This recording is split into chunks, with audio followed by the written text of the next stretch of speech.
Here we go.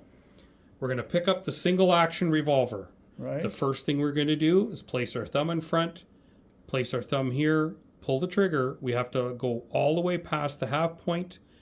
We're going to let it all the way down, take it back to half cock. We're going to open the loading gate. Okay. We're going to check all of the cylinders. Right. Okay, we've done that. Now we have to place the hammer all the way forward. When it's all the way forward, we will check the barrel. Okay, we put it in, pinch it off, measure it, it's good. Okay, now we go back to half cock. Okay, now we're going to identify the caliber, 45 Colt. Right. We place the firearm on the table, find 2 rounds of 45 Colt. We're going to load them in the firearm. Put 1 round in, 2 rounds in. Close our loading gate. Take our shooting stance. We're going to call a ceasefire. On the ceasefire, we're already at safe load unload mode. We're going to open the loading gate. We're going to eject the bullet out with the the ejector rod. Rotate around.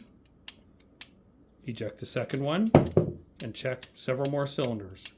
Once we're totally clear, we have to put the hammer fully forward again. Now we're going to check the bore.